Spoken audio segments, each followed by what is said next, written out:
c'est ici où tout a commencé.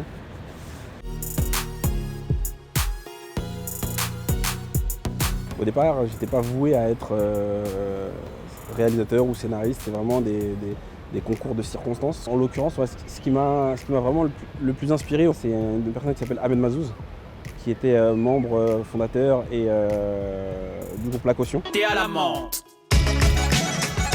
Il me dit Saïd, voilà, il y a l'album qui sort, faut qu'on monte un label, j'ai besoin que tu me donnes un coup de main. Et puis moi je le regarde et je lui dis mais je ne sais rien faire.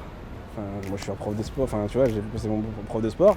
Et il me regarde, il me dit bah tu vas apprendre. Et depuis ce jour-là, cette phrase a fait sens dans ma vie. Et je n'ai cessé d'apprendre. Le projet phare que j'ai fait en Seine-Saint-Denis, ça a été évidemment mon premier cours personnel qui est Ghettotube. Ce film a eu beaucoup de succès. J'ai fait pas mal de festivals et j'ai été sélectionné à Tribeca, dans le festival de Robert De Niro. C'était un moment assez intense. Il m'a donné une vraie reconnaissance du milieu cinématographique et qui m'a permis de pouvoir enchaîner d'autres projets. T'es un bon temps.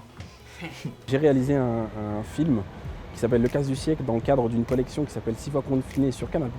C'est mes producteurs un jour qui sont venus me voir en me disant Saïd, on aimerait développer donc cette collection et on aimerait avoir vraiment ton point de vue sur le confinement. Et j'ai eu l'idée de faire une satire moderne. C'est dans votre coude, quoi. Déjà qu'on n'a pas de masque, merde alors. Parce que t'as peur du Covid, toi. Bah oui.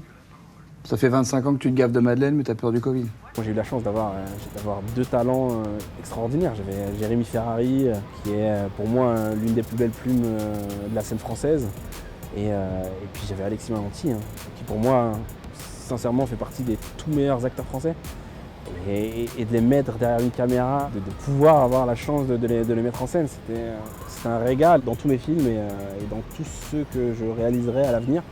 J'aime bien mélanger donc, les professionnels qui ont une vraie expérience et les gens qui habitent au sein de cette cité. Donc c'est ce que j'ai fait sur Ghettotube, c'est ce que j'ai fait dans le Casse du siècle à Aubervilliers, où les personnes âgées étaient essentiellement des personnes âgées d'Aubervilliers. Ça a été jouissif aussi en même temps, de voir que ces personnes âgées, malgré des 5 heures, 7 heures de tournage, revenaient le lendemain avec le sourire. Moi j'avais l'impression d'être utile.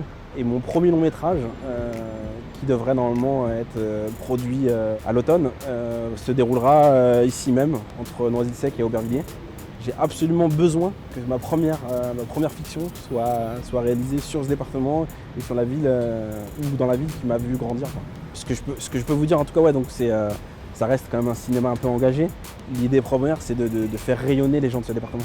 On aura une actrice, une très grosse actrice mondialement connue.